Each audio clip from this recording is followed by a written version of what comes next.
Merci, on est ravis de vous accueillir pour cette session. Je suis Jean-Louis Picot du Parisien. Je suis responsable du supplément économie du journal et également du Parisien étudiant. Donc notre sujet du jour, impact social, impact environnemental, faut-il choisir? Vaste sujet. J'ai à mes côtés trois intervenants, trois témoins qui vont nous aider à travers leurs témoignages et à travers le descriptif de leur parcours et de leurs expériences, nous aider à y voir plus clair et sans doute à démontrer que, bon, sans doute un peu, oui, bien sûr, les deux sont possibles et les deux peuvent très bien se rejoindre. Donc une brève présentation et puis après vous prendrez la parole, c'est encore ce qu'il y a de mieux. Stéphanie Dupuy-Lyon, bonjour. Vous êtes directrice de l'engagement sociétal du groupe La Poste. Au fond, Guillaume Capel, fondateur de l'ONG Singa. Et aujourd'hui, vous dirigez Impact Partner, qui est un fonds d'investissement. Alors je dirige un fonds chez Impact Partner, mais je ne dirige pas Impact Partner. Ok, je précise. Très bien, important, merci. Et puis à ma droite tout de suite, Moussa Camara, créateur des Déterminés, qui a 10 ans d'existence, je crois, qui accompagne des entrepreneurs dans les quartiers, dans les banlieues, mais aussi en milieu rural. Donc moi ce que je trouve déjà, comme ça je vais le dire en introduction, très intéressant, c'est que les uns et les autres, vous êtes dans des contextes totalement différents et dans des entreprises ou des associations totalement différentes, au contact de ces impacts dont on va parler aujourd'hui. Donc peut-être je vais commencer avec vous, Guillaume, à travers votre parcours au sein de l'ONG Singa à l'époque et maintenant avec Impact Partners.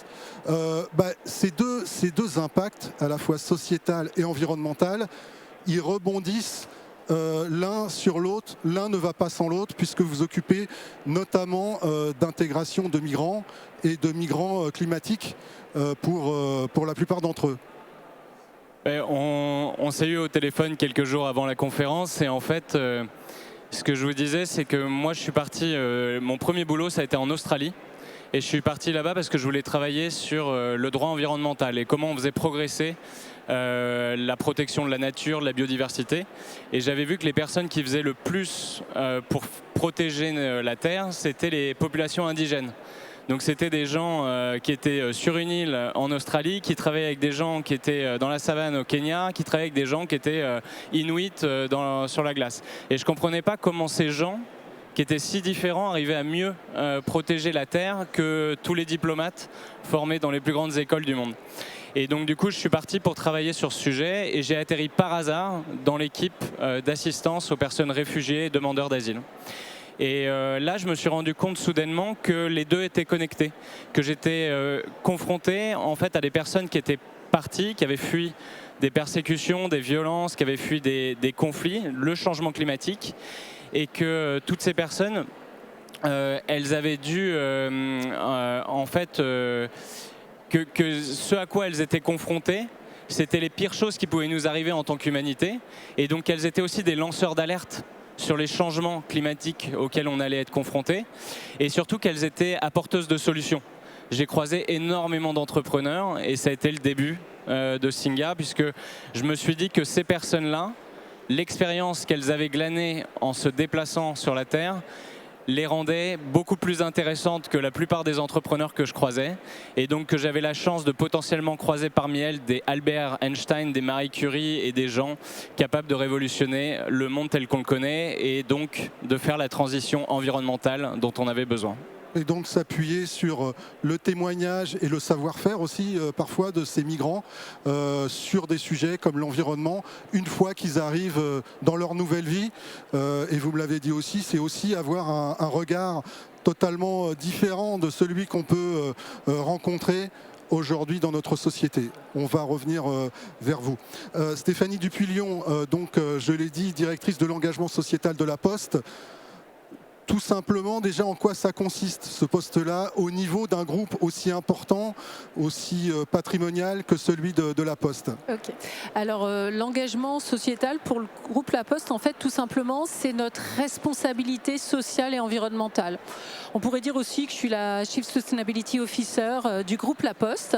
Le groupe et mon job, en fait, au quotidien, c'est d'aligner l'impact et la performance de l'entreprise. C'est de conduire en fait le chemin de la durabilité de cette entreprise. Cette entreprise, elle est âgée, elle est riche de 6 siècles d'histoire et on veut écrire les siècles qui viennent. Et on veut les écrire de manière durable. Et en fait, ça passe par l'alignement entre la rentabilité et la responsabilité. Et ça, c'est vraiment de l'ADN postal. Par exemple, si on cite 2 ou 3 mesures que La Poste peut mettre en place dans cet esprit-là. Alors typiquement, ça fait déjà plus de 15 ans qu'on a démarré sur la décarbonation de notre flotte. On est aujourd'hui la flotte électrique la plus importante d'Europe avec plus de 24 000 véhicules. On a divisé par 2 les émissions de CO2 quand on transporte des colis. On transporte quand même plus de 2,5 milliards de colis par an. Et on est en fait avec notre marque, par exemple Colissimo, on a les émissions de CO2 au colis qui sont les plus basses en fait aujourd'hui dans le monde. Voilà. Donc ça, c'est un exemple. Oui. Mais bien sûr qu'on travaille aussi sur les sujets sociétaux, c'est-à-dire qu'on a pris la qualité d'entreprise à mission en juin 2021. Et en fait, on a renouvelé un héritage. On fait le pont un peu entre le passé et le futur. Et donc, on a renouvelé notre engagement vis-à-vis de 4 grandes transitions de la société. La transition écologique, la transition numérique, l'inclusion sociale et la question de cohésion territoriale. Et en fait, voilà, toute notre orientation, tous nos métiers, hein, parce qu'aujourd'hui, La Poste, c'est une banque, c'est une assurance, c'est de la logistique, c'est des services digitaux, c'est des services de proximité. On a distribué 10 millions de repas auprès de personnes âgées ou isolées l'année dernière.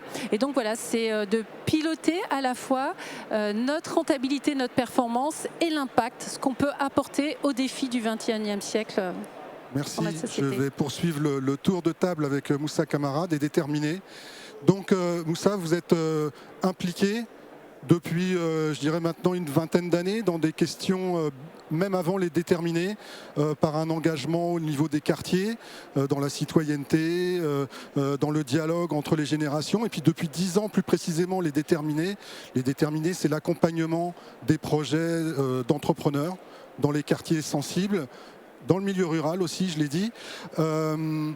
Comment vous avez observé la montée justement de l'impact double, celui dont on parlait, à la fois sociétal et surtout peut-être environnemental, sachant que, bon, il y a 10 ans, c'était déjà la COP 21, donc les enjeux étaient là, mais il y a quand même une montée en puissance sur ces sujets-là.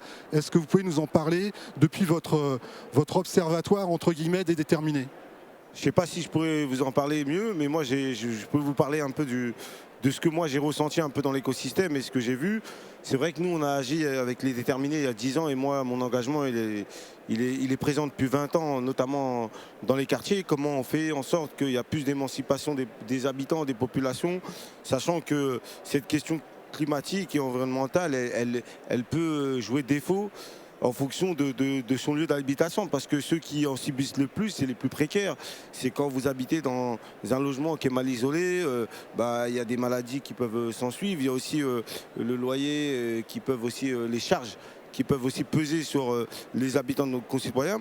Et moi, j'ai toujours voulu agir sur un volet plus économique, parce que j'étais persuadé que si on aidait, si on accompagnait des gens à avoir cette émancipation économique, forcément, ils allaient aussi s'intéresser à cette question d'environnement, parce que aujourd'hui, quand vous vivez dans certaines conditions, notamment dans les quartiers, vous le vivez parce que vous n'avez pas les moyens de sortir de ça. Et quand vous n'avez pas les moyens de sortir de ça, vous subissez votre situation. Et l'objectif, nous, des Déterminés, c'est aussi de créer des ponts et des passerelles pour celles et ceux qui ont envie de s'émanciper économiquement par un projet professionnel ou par une entreprise. Donc c'est ce qu'on fait depuis des années. C'est de la formation, vous faites beaucoup de la formation. C'est de l'accompagnement, c'est de la formation. Moi, j'ai toujours que ce qu'on fait, notamment chez les Déterminés, c'est un outil qui permet à des hommes et des femmes de pouvoir vivre de manière plus honorable, plus saine dans leur quotidien. C'est-à-dire quand on va aider un jeune qui va trouver un emploi, bah finalement c'est toute sa vie qui va changer, parce que le fait d'avoir un salaire tous les mois, c'est aussi, il prépare son avenir professionnel, son avenir personnel, et du coup il peut s'émanciper à un moment donné de ces problématiques quotidiennes. Quand on aide un jeune ou une jeune qui va créer une entreprise, bah, il va déjà créer son propre emploi. Il va aussi, si son entreprise fonctionne bien, créer d'autres emplois et avoir un impact positif, parce qu'il va aussi permettre à des gens il va servir de mieux d'exemple. vivre. Et en plus, derrière, c'est un modèle aussi de référence, et ça donne envie à d'autres de pouvoir faire la même chose. Donc pour moi, tous les sujets sur lesquels on discute sont des sujets qui sont liés. Et on ne peut pas les dissocier. Souvent, on essaie d'opposer parfois la question climatique à l'impact social, à l'impact sociétal, etc. Comme s'il y avait des... Non, mais en fait, tout est un continuum dans lequel il faut chacun à son niveau, avec ses compétences, C'est problématique, parce que vous occupez aussi du milieu rural désormais. En fait, nous, l'objectif, c'est quand on arrive sur un territoire, quels sont les besoins qu'exprime ce territoire, de vraiment faire une analyse en fonction des besoins. Et on se rend compte que finalement, autant dans les quartiers populaires que dans les zones rurales, qu'il y a parfois les mêmes problématiques, c'est des freins périphériques. Le fait que vous êtes isolé, le fait qu'il y a très peu de mobilité sociale, et donc les gens ne bougent pas forcément parce que les opportunités ne sont pas présentes. Et derrière, il y a un vrai travail. Moi, au début, la question écologique n'était pas évidente dans mon parcours, parce que j'ai grandi, je suis né dans un quartier, et nous, notre problématique, c'était comment on arrive à vivre correctement. Et ça, c'était de trouver un job, de s'insérer professionnellement. C'était ça la priorité. C'était ça la priorité. Mais on se rend compte que finalement, que tout est lié. Et du coup, la question environnementale est un sujet hyper important. Et c'est pour ça que nous, ce qu'on fait aujourd'hui avec les porteurs de projets qu'on accompagne, il y a aussi cette dimension d'impact qui est hyper important, autant environnemental que sociétal. Merci. Stéphanie, on parlait avec Moussa de questions, vous l'avez évoqué un petit peu, purement sociales. Il y a un rôle aussi de la Poste, justement, dans l'accueil de certaines populations. Vous avez évoqué la partie, je dirais, assez traditionnelle de la Poste, qui amène des colis, du courrier, autre chose. Aujourd'hui, il y a des choses qui sont mises en place en termes d'éducation, de formation. On en a parlé aussi un petit peu avec Moussa. Est-ce que vous pouvez nous en dire deux mots de cette partie-là ? Oui, alors en effet, la Poste, elle a un vrai positionnement vis-à-vis des enjeux de société. Alors notamment les enjeux démographiques, vieillissement de la population, personnes isolées, mais également tout ce qui est éducation, inclusion numérique. On accompagne et on détecte énormément des personnes qui sont en fragilité numérique, on les forme, on les accompagne, mais on agit aussi pour nos collaborateurs. Il faut se rappeler que le groupe La Poste, c'est une entreprise de plus de 230 000 collaborateurs. Donc, disons que c'est une petite France, en fait. Le groupe La Poste, c'est une petite France. Grosse agglomération. Alors moi j'aime bien dire que c'est une petite France, voilà. Et en même temps qu'on agit pour nos collaborateurs, en fait on agit aussi pour la société. Par exemple, on agit aussi pour le statut d'aidant de nos collaborateurs, pour l'égalité. On est un groupe par exemple où il y a aujourd'hui une égalité de salaire entre les hommes et les femmes au niveau des salariés, au niveau de la maison mère, et dans le monde entier on a un écart mais seulement de 4% de rémunération. Je veux dire, c'est juste exceptionnel. On emploie plus de 9% de personnes en situation de handicap.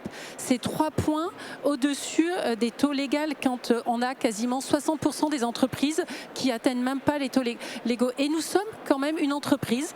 Nous sommes rentables, mais nous pouvons montrer, on veut montrer la voie d'un modèle de rentabilité et de responsabilité. Ce que je voulais juste dire, parce que ça me parle, à la base, moi je suis une agronome de formation, et puis après j'ai eu plutôt un parcours plus politique, ou en tout cas pour servir l'intérêt général. Vous avez travaillé dans différents ministères. Voilà, exactement. Et ce que je voulais juste partager, c'est que cette question d'opposer le social et l'environnemental, c'est un peu facile pour pas agir, d'opposer. Parce que quelque part, que se passe-t-il ? La planète, elle nous survivra.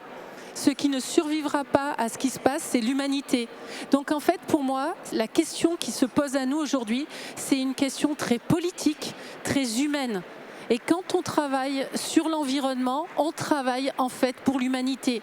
Par exemple, à la Banque Postale, on a un crédit à impact. Quand on accompagne des prêts immobiliers, on essaye d'accompagner aussi de sortir de la précarité énergétique les personnes. Il y a toujours une double face environnementale et sociale. La précarité énergétique. Donc voilà, moi je voulais juste partager, c'est ce que je partage au quotidien avec les membres de l'entreprise, ceux qui portent les business, les grands patrons de l'entreprise, les dirigeants, c'est que quand on agit pour l'environnement, on agit pour l'humanité et pour les hommes et les femmes. Quand on agit aussi pour l'environnement, on agit pour la durabilité et l'avenir de notre entreprise. Et quand on agit pour l'avenir de notre entreprise, on agit pour les hommes et les femmes. Nous, c'est 230 000 collaborateurs, mais aussi notre présence dans les territoires, le dernier rempart par rapport à la solitude, apporter un certain nombre de services. Donc voilà, moi je suis convaincue également que tout ça est lié et que c'est trop facile de les opposer. Merci. Guillaume, on voit bien qu'il y a des initiatives qui sont prises, je le disais, dans des contextes qui sont assez différents, même si finalement l'action de la Poste dont on parlait, celle des déterminés, là on arrive sur des problématiques qui sont parfois les mêmes. Vous, avec Impact Partner, vous cherchez à recenser les bonnes pratiques, vous me disiez quand on préparait cet échange, et à les aider à monter à l'échelle, c'est-à-dire les développer.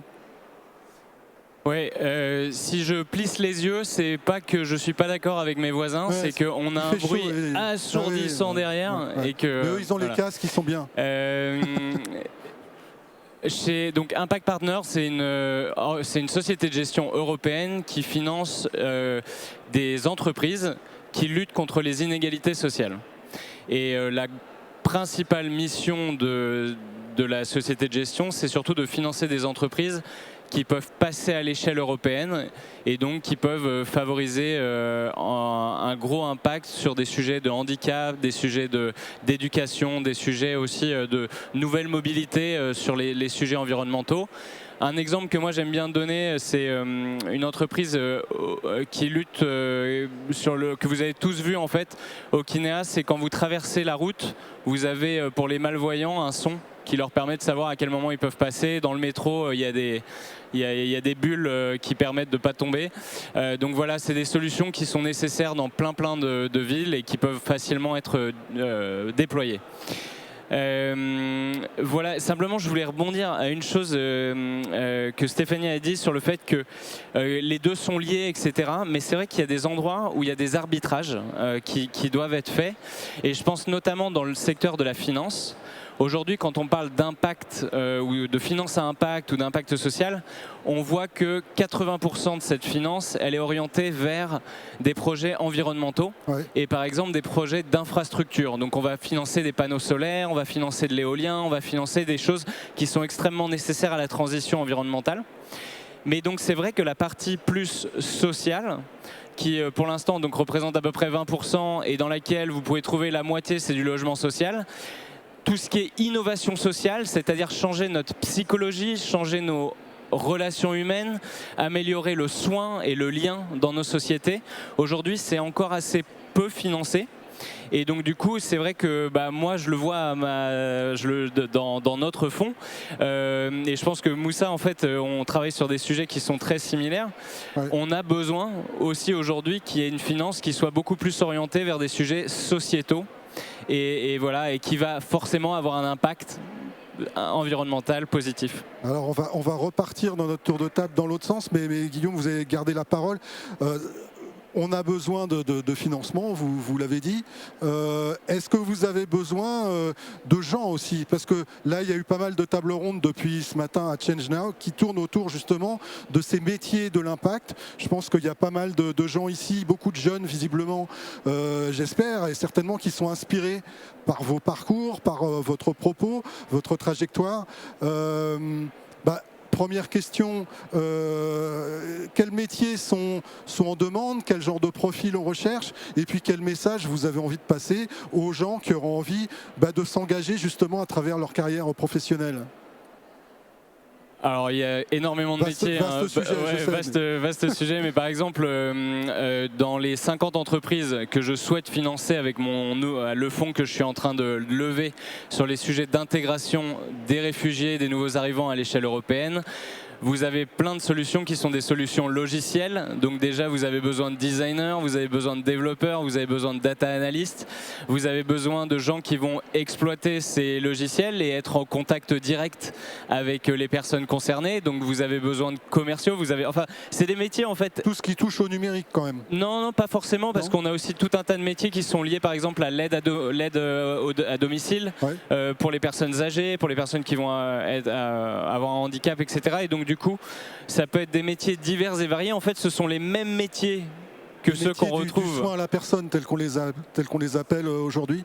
Ouais, mais aussi des nouveaux métiers, des métiers sur la création de liens. Par exemple, aujourd'hui, il y a des logiciels qui apparaissent qui permettent d'avoir un meilleur échange entre un médecin et son patient.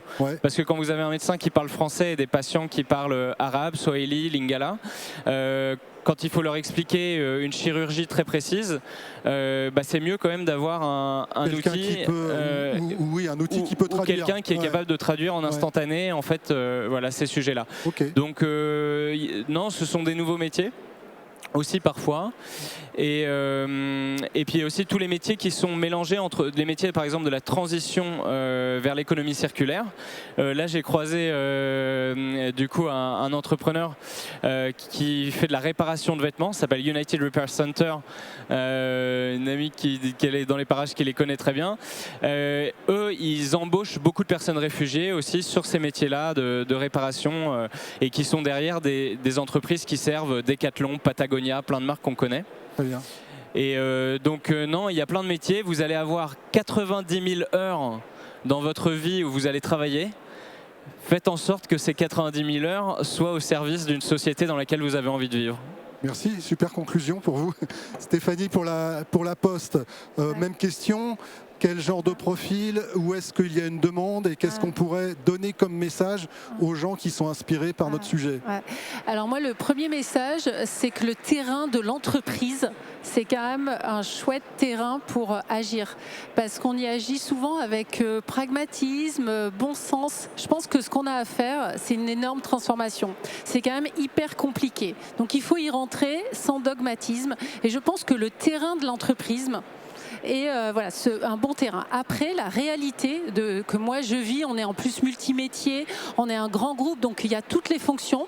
Au final, aujourd'hui, et c'est un défi au quotidien, et parfois c'est un peu vertigineux, c'est qu'on doit transformer et prendre par la main tous les métiers historiques. La finance, le contrôle de gestion, les achats, les commerciaux, le marketing, tout ce qui est process de production, la communication. Donc en fait, on a besoin de tout le monde, et aujourd'hui c'est chaque métier, et limite aujourd'hui presque y a plus tellement, on n'a plus vraiment besoin d'experts RSE. Et puis les métiers changent aussi encore, c'est-à-dire que le métier qu'on va faire l'année prochaine sera peut-être différent dans 3 ou dans 5 ans. Exactement. Et puis va continuer à évoluer. Voilà, exactement. Donc vraiment, en fait, l'intérêt d'être dans un grand groupe comme la Poste, c'est justement de pouvoir bouger. Échanger. Exactement, et la finance aussi qu'on évoquait.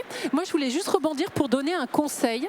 La manière dont on avance, tout à l'heure, je vous ai parlé de l'alignement entre l'impact et la performance. Le problème, c'est que ça ne communique pas habituellement, parce que la performance, on le regarde d'un point de vue financier, avec une unité qui s'appelle la plupart du temps des euros. Après, c'est un revenu, un chiffre d'affaires, un endettement.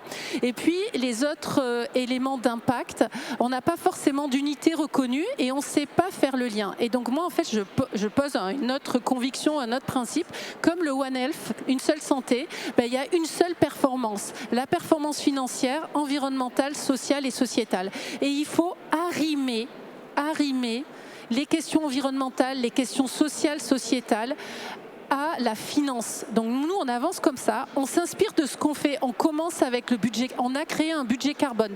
Nous ne présentons plus de budget seulement en euros, mais en économie de gaz à effet de serre. Nous venons de faire notre premier plan moyen terme climat, c'est-à-dire une projection à la fois business et de développement, mais une projection pour s'adapter au changement climatique et accompagner la décarbonation. Et demain, il faut qu'on le fasse avec les mètres cubes de matière. On s'engage, nous, sur le recyclage, notamment du textile, mais il faut le faire aussi avec les unités sociales et sociétales. Si on n'a pas de calcul d'empreinte sociale et sociétale, si on ne mesure pas, si on n'arrime pas à la finance, on n'y arrivera pas. Peut-être qu'après, on ne parlera plus des euros, mais il faut passer par ça. Voilà, donc c'est un peu un conseil, une méthodologie. Merci pour ce cri du cœur. Moussa, on va conclure avec vous. Quel message aux gens qui sont aujourd'hui ici, qui assistent à ces conférences, à ces échanges et qui sont inspirés par l'impact sociétal, environnemental, peut-être de futurs entrepreneurs que vous verrez passer chez les déterminés. Quel message on peut leur donner aujourd'hui ? Le message qu'on peut donner, c'est déjà, moi je rebondis un peu avant de donner un message sur ce qui a été dit. Moi je pense qu'il y a les métiers traditionnels qu'il ne faut pas forcément oublier. C'est pas les nouveaux métiers contre les métiers traditionnels, parce que quoi qu'il arrive, on voit le monde, il a rien évolué. Il ne faut plus réfléchir en termes de nation. Il faut réfléchir en termes de monde. Et quand on sait que les populations, en général, sont des populations qui vont vieillir dans 30, 40 ans, 50 ans, notamment en France, dans 30, 40 ans, on aura une population qui sera, plus de la moitié de la population sera senior. Très, très vieille. Donc quand on regarde à côté, on a des continents comme l'Afrique où il y a énormément de jeunes, et on sait que dans 30 ans, dans 20 ans, la population aura moins de 19 ans et qu'on aura plus de 800 millions de jeunes qui vont être de l'autre côté. On sait qu'à un moment donné, que les métiers numériques ne peuvent pas tout remplacer, sachant qu'une entreprise dans le digital, sa vocation, c'est pas de recruter, c'est d'avoir de moins en moins de salariés, mais avoir plus de profits.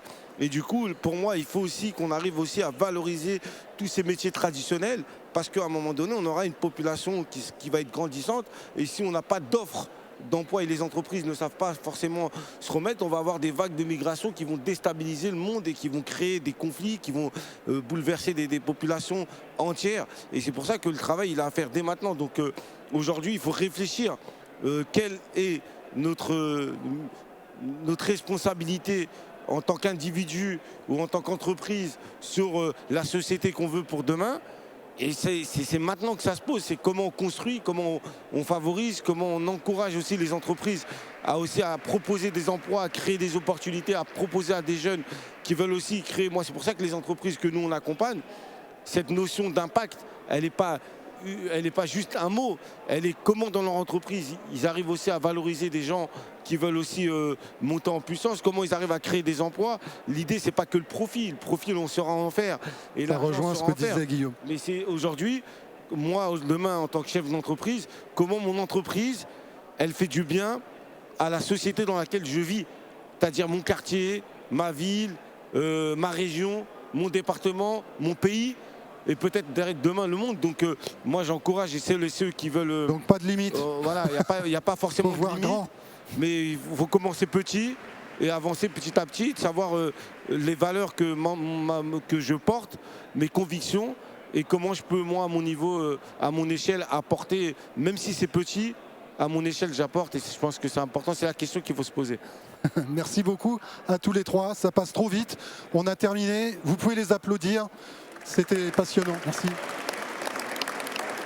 Merci, bonne journée à tous.